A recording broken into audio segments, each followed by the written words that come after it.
Hello students.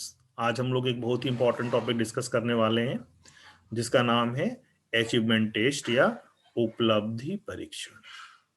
एक शिक्षक के रूप में या एक विद्यार्थी के रूप में हमें अचीवमेंट टेस्ट से गुजरना ही होता है ना। अगर हम शिक्षक हैं तो हम क्या करेंगे? हम पढ़ाने के बाद, हम टीचिंग के बाद हम निश्चित रूप से स्टूडेंट्स के अचीवमेंट का टेस्ट करते, हम देखते हैं कि बच्चों की उपलब्धि कितनी हुई। और अगर हम विद्यार्थी हैं तो हमें हर कोर्स को पूरा करने के बाद हमें अचीवमेंट या परफॉर्मेंस टेस्ट देना होता है। तो ये उपलब्धि परीक्षण क्या है, इसे कैसे करना चाहिए, एज ए टीचर हमें किस तरह से अचीवमेंट टेस्ट को के लिए हमें प्लानिंग करनी चाहिए, कैसे अचीवमेंट टेस्ट करना चाहिए, कैसे उससे रिजल्ट बनाना चाहिए, कैसे उसका इवेल्युएशन करना चाहिए, कैसे उसके लिए ब्लूप्रिंट तैयार करनी चाहिए, ये सारी बातें हम लोग 2 दिन के लेक्चर में कंप्लीट करेंगे। आज आज आज इसका पार्ट फर्स्ट हम पढ़ाएंगे, जिसमें आपको सारे थ्योरेटिकल पार्ट आज हम तक कवर कर लेंगे और कल की क्लास में हम आपको बताएंगे कि कैसे हम अचीवमेंट टेस्ट हम कैसे बना सकते हैं और उसकी ब्लूप्रिंट को हम कैसे तैयार कर सकते हैं और कैसे उसका इवेल्युएशन या मूल्यांकन करते हैं। सारी बातें हम लोग डिस्कस करेंगे। तो सबसे पहले बेटा, व्हाट इज अचीवमेंट टेस्ट या उपलब्धि परीक्षण क्या है? तो आप जानते हो, achievement test is a important tool in school evaluation and has great significance in measuring instructional progress instructional progress and progresses of the student in the subject area.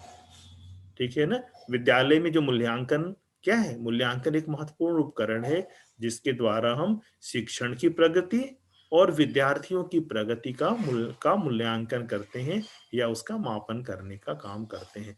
Accurate achievement data are very important for planning curriculum and instruction and for programme evaluation.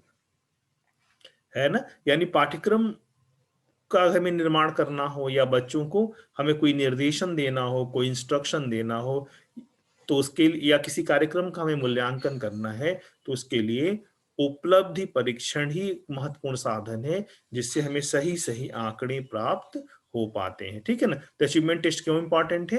Achievement test बच्चों की शैक्षणिक प्रगति को जानने के लिए आवश्यक है। Achievement test किसी करिकुलम में अगर रिफॉर्म लाना है, करिकुलम को कंस्ट्रक्ट करना है या पाठ्यक्रम में बदलाव करना है, अगर हमें बच्चों को निर्देशन देना है, किसी कार्यक्रम का मूल्यांकन करना है, तो इन सारी चीजों के लिए हमें उपलब्धि परीक्षण की आवश्यकता पड़ती है। ठीक है। इसकी डिफिनीशन एक आपकी स्क्रीन पे है, एनएम डाउनी की। एनएम डाउनी क्या कहते हैं? कहते हैं any test that measure the attainments and accomplishments of an individual after a period of training or learning। ठीक है। यानी अगर हम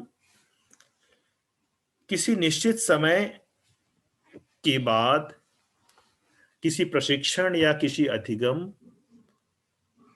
की उपलब्धियों को मापना चाहें, ठीक है, तो उस उपलब्धियों को मापने का काम कौन करता है? उपलब्धि परीक्षण करता है। यही एनएम डाउनी हमें बताना चाह रहे हैं। एक डिफिनेशन और है बेटा स्क्रीन पे आपके, ये डिफिनेशन है थॉर्नडाइक और हैगन की डिफिनेशन है। थॉर्नडाइक क्या कहते हैं? कहते हैं the type of ability test that describes what a person has learn to do. क्षमता परीक्षण का प्रकार वह है जो वर्णन करता है कि किसी व्यक्ति ने क्या सीखा। अगर हमें बताना है कि किसी व्यक्ति ने क्या सीखा है तो हमें क्या करना पड़ेगा?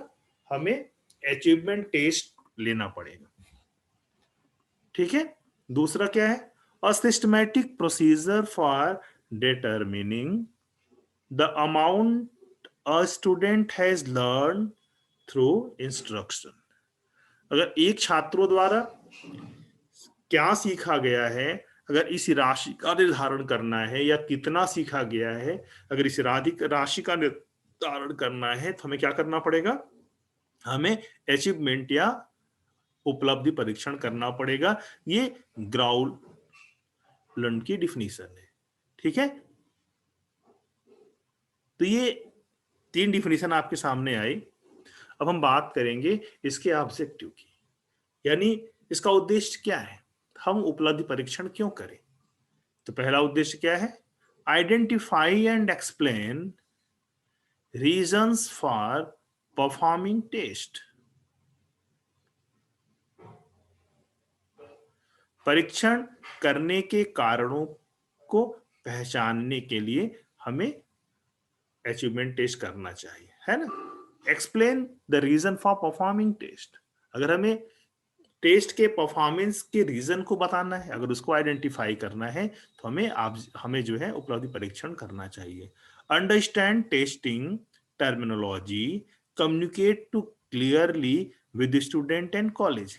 परीक्षण की शब्दावली को समझने के लिए छात्रों और सहकर्मियों के साथ स्पष्ट रूप से संवाद करने के लिए हमें अचीवमेंट टेस्ट करना चाहिए। ठीक है, evaluate a test validity and reliability, यानी परीक्षण की वैधता और विश्वसनीयता का हमें मूल्यांकन करना चाहिए। सेलेक्ट एप्रोप्रिएट टेस्ट, उचित परीक्षण का निर्माण करना चाहिए। Administrate test protocol properly and safely, यानी परीक्षण प्रोटोकॉल को ठीक से और सुरक्षित रूप से प्रशासित करने का काम करना चाहिए, है ना। यानी अगर हमें कोई अचीवमेंट टेस्ट करना है तो हमें किन किन बातों पर ध्यान देना है, कौन कौन से फोकस पॉइंट्स है। तो पहला फोकस पॉइंट क्या है, हमें उस कारणों का पता लगाना चाहिए। Identify and explain reason for performing test, हमें इस बात का पता लगाना चाहिए कि हमें किन उद्देश्यों के लिए, किस कारण के लिए क्या चेक करना है, किसकी पहचान करने के लिए हमें मूल्यांकन करना है। दूसरा, understand testing terminology, communicate to clearly with student and colleagues. जो परीक्षण की शब्दावली है, जो उसकी टर्मिनोलॉजी है, उसमें कितने क्वेश्चन आएंगे, कैसे आएंगे, क्या उसका रूपरेखा होगा, इन सारी बातों के बारे में हमें अपने पीयर्स, अपने कलीग्स और स्टूडेंट्स दोनों को चीजों को स्पष्ट रूप से बताना चाहिए। ठीक है, हमें अपने टेस्ट की वैलिडिटी और रिलायबिलिटी को मेजर करना चाहिए। रिलायबिलिटी और वैलिडिटी क्या होती है बेटा, ये आप प्रीवियस क्लासेस में इसको आपने पढ़ा हुआ है। फर्स्ट ईयर की क्लास में वैलिडिटी और रिलायबिलिटी दोनों है, वहां आपने इसको पढ़ा हुआ है। ठीक है, तो टेस्ट कैसा होना चाहिए, टेस्ट रिलायबल भी होना चाहिए और टेस्ट वैलिड भी होना चाहिए। ठीक है, सेलेक्ट अप्रोप्रिएट टेस्ट, मूल्यांकन के लिए उचित या अप्रोप्रिएट हमें परीक्षण विधियों या टेस्ट पेपर्स या शेड्यूल का हमें इस्तेमाल करना चाहिए, है ना। Administrator test protocol properly and safely, जो टेस्ट का प्रोटोकॉल है, प्रोटोकॉल का मतलब कितने क्वेश्चन करने हैं, कितने समय में करने हैं, पेपर का टाइमिंग क्या होगा, ठीक है, कितने समय के बाद हम घर जा सकते हैं, सारे जो प्रोटोकॉल्स होते हैं एग्जामिनेशन के, उसको प्रॉपरली हमें फॉलो करना चाहिए। ठीक है, अब हम बात करेंगे बेटा फंक्शन ऑफ टेस्ट। टेस्ट की कार्यप्रणाली क्या है, उसके फंक्शन क्या है। तो it provides basis for promotion to the next grade. ठीक है, तो अचीवमेंट टेस्ट का कार्य क्या है, पहला कार्य यह है कि अगर हमें अगली कक्षा में अगर हमें पदोन्नति देनी है तो उसका आधार कौन देता है, टेस्ट ही देता है। अगर एग्जाम ना हो तो हम दूसरी क्लास में कभी नहीं जा पाए, एग्जाम ही बताता है कि आप दूसरी कक्षा में जाने योग्य हो या नहीं हो। तो पहला काम क्या है इसका, पहला फंक्शन क्या है, it provides basis for promotion to the next grade, अगली कक्षा में पदोन्नति के लिए आधार प्रदान करता है। To find out where each student stands in various academic areas, यह जानने के लिए कि प्रत्येक छात्र विभिन्न शैक्षिक क्षेत्र में कैसा है, उसका परफॉर्मेंस क्या है, हम ये जानना है तो हमें टेस्ट करना पड़ेगा। जब हम किसी का टेस्ट पेपर देखते हैं, किसी की मार्कशीट देखते हैं, तो हमें पता चल जाता है कि इसका इंटरेस्ट कैसा है। अगर उसकी हिंदी में मार्क्स अच्छे हैं, सोशल में कम है या ज़्यादा हैं, साइंस में कितना है, मैथमेटिक्स में कितना है, इससे पता चल जाता है कि इसकी इसकी रुचि किधर है, इसका रुझान किधर है। ये किस क्षेत्र में, शिक्षा के किस क्षेत्र में इसके कितनी जानकारी है, इसका पता हम अचीवमेंट टेस्ट द्वारा ही लगा सकते हैं। It help in determination about the placement of the student in a particular section. कई बार जो टेस्ट होते हैं बेटा, टेस्ट ही डिसाइड करते हैं कि विद्यार्थी किस सेक्शन में पढ़ेगा, उसका लेबल क्या है। कई बार आपने देखा होगा कि कॉलेजेस में section A B C D या बैचेज, अगर कोचिंग इंस्टीट्यूट्स में ढेर सारे बैचेज चलते हैं और उन हर बैच का अलग नाम होता है और आपकी क्वालिटी, आपके परफॉर्मेंस के अगेंस्ट आपको अलग अलग ग्रुप या अलग अलग बैचेज में आपको डिवाइड कर लिया जाता है। इसके लिए भी हमें टेस्ट, अचीवमेंट टेस्ट का ही सहारा लेना पड़ेगा to motivate the students before a new assignment has taken up. ठीक है, नए काम को करने से पहले, नया असाइनमेंट करने से पहले अगर अगर जो है छात्रों को प्रेरित करना है, मोटिवेट करना है, तो उसके लिए भी हमें अचीवमेंट टेस्ट लेने पड़ेंगे कि हमको पता चल जाएगा कि इनका इनका एक्चुअल लेवल क्या है। उसके हिसाब से हम उनको असाइनमेंट भी दे सकते हैं और उनको हम मोटिवेट भी कर सकते हैं। To expose pupils difficulties which the teacher can help them to solve। विद्यार्थियों की कठिनाइयों का पता लगाने के लिए भी अचीवमेंट टेस्ट आवश्यक है। और इससे क्या होता है, इससे टीचर क्या करता है, teacher can help them to solve. जो उनकी डिफिकल्टीज जो सॉर्ट आउट हो जाती है, जिसका पता चल जाता है, जिसको टीचर आइडेंटिफाई कर लेता है, जो जो उसकी डिफिकल्टी एक्सपोज हो जाती है, टीचर क्या करता है, टीचर उसके अगेंस्ट उसकी हेल्प करता है और उसके प्रॉब्लम को सॉल्व कर देता है। इन सारे कारणों के लिए, इन सारी चीजों के लिए हमें क्या करना होता है, हमें अचीवमेंट टेस्ट की आवश्यकता होती है। ठीक है, अब अचीवमेंट टेस्ट होता कैसे है? अचीवमेंट टेस्ट अगर हमें बनाना हो, अगर हमें कराना हो, तो हमें कौन कौन से स्टेप चलने पड़ते हैं, हम उसकी बात यहाँ पे करने वाले हैं ना। तो पहला पार्ट है बेटा प्लानिंग ऑफ द टेस्ट। ठीक है, प्लानिंग ऑफ द टेस्ट के में क्या क्या होगा, परीक्षण की अगर हमें योजना बनाएंगे कि हमें परीक्षण कब लेना है, कैसे लेना है, इसमें कितना सिलेबस आएगा, क्या चीजें होंगी, इन सारी चीजों पे जब हम विचार विमर्श करते हैं तो प्लानिंग का पार्ट होता है। ठीक है, प्लानिंग के अंदर हम करते क्या है, परीक्षण के लिए डिजाइन तैयार करते हैं। Preparation of a design for the test. आपने देखा होगा कि हर जब आपने जितना भी एग्जाम दिया होगा, हर एग्जाम को देने के लिए उसके प्रश्नों की डिजाइन अलग होती है ना।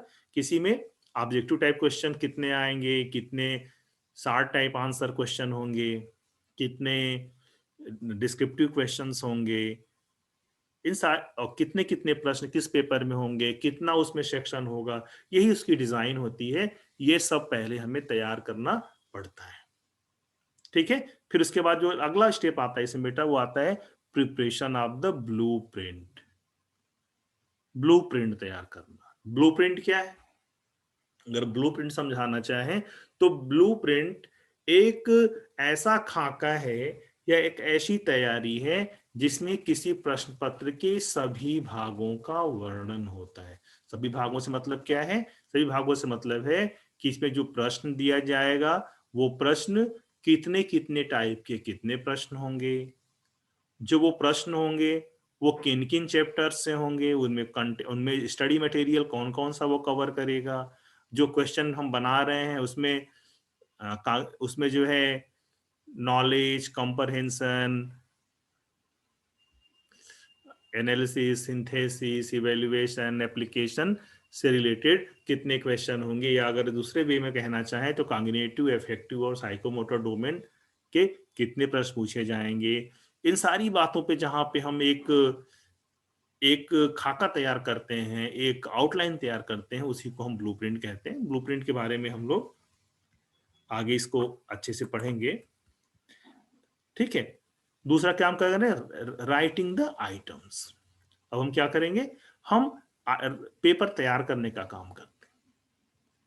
ठीक है, जो नेक्स्ट इसका पेपर तैयार हो गया, अब जो नेक्स्ट स्टेप क्या करेंगे, scoring, preparation of the scoring की एंड मार्किंग स्कीम।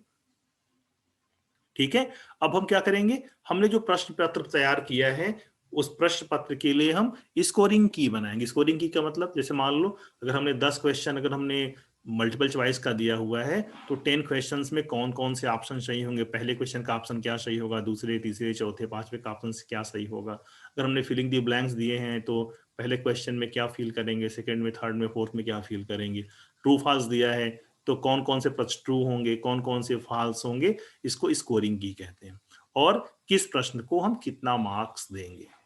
ठीक है, ये तो स्कोरिंग की बात होगी। अब मार्किंग की स्कीम क्या होती है। मार्किंग स्कीम का मतलब, जैसे मान लो हमने एक क्वेश्चन दिया, what do you mean by achievement test, discuss function, process and objective of achievement test. मान लो हमने एक क्वेश्चन आपको दे दी, तो इस क्वेश्चन में क्या आ गए, इस क्वेश्चन में 4 चीजें आई, फंक्शन आया, स्टेप आ गया, ठीक है, डिफिनीशन आ गई। तो जो मार्किंग स्कीम होती है बेटा, उसमें यही डिसाइड किया जाता है कि हम परिभाषा पे कितने नंबर देंगे, उद्देश्य पे कितने नंबर देंगे, इसके कार्यप्रणाली पे कितने नंबर देंगे। ठीक है, तो किसी प्रश्न के विभिन्न विभिन्न भागों या विभिन्न विभिन्न जो उसके फेज होते हैं, उन अलग अलग फेजेस के लिए हम कितने नंबर देंगे, इसको कहते हैं मार्किंग स्कीम। कई बार अपने पेपर में देखा होगा 15 मार्क्स का क्वेश्चन है तो लिखा रहता है 3 + 5 + 7। इसका मतलब क्या हो गया, इसका मतलब हो गया, यही मार्किंग स्कीम है कि इस प्रश्न का जो पहला अंश है उसको, उस पे 3 नंबर है, दूसरे अंश पे 5 नंबर है, और लास्ट वाले अंश पे पार्ट पे 7 मार्क्स है। इसे इसे हम मार्किंग स्कीम कहते हैं। ये हमें प्रिपेयर करना पड़ता है, हमें स्कोरिंग की भी बनानी पड़ती है और मार्किंग स्कीम भी बनानी पड़ती है। ठीक है, प्रश्नवार विश्लेषण की तैयारी, preparation of question wise analysis, और प्रश्नों के के अनुसार पर इसकी हमको एनालिसिस करनी पड़ती है। ठीक है, ये सारा जो पार्ट है बेटा, ये अचीवमेंट टेस्ट के प्रिपरेशन का पार्ट है। हमें ये सारा का सारा काम, हमें जब हम कोई अचीवमेंट टेस्ट तैयार करते हैं तो हमें करना पड़ता है। ठीक है, तो आज की क्लास में हम लोगों ने क्या डिस्कस किया, आज की क्लास में हम लोगों ने डिस्कस किया कि अचीवमेंट टेस्ट क्या होता है, उसके ऑब्जेक्टिव्स क्या हैं, उसके फंक्शंस क्या हैं, हमने उसको डिफाइन किया, और ब्लूप्रिंट क्या है, उसके उसकी तैयारी कैसे करते हैं, उसमें कौन कौन से स्टेप्स होते हैं, कौन कौन से काम करने पड़ते हैं, ये सारी बातें हमने आज की क्लास में किया।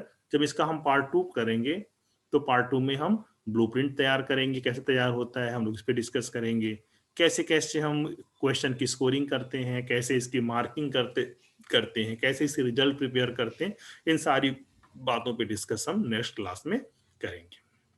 अगर यहाँ तक किसी को कुछ समझ में ना आया हो तो आप डिस्कस कर सकते हो, आप पूछ सकते हो।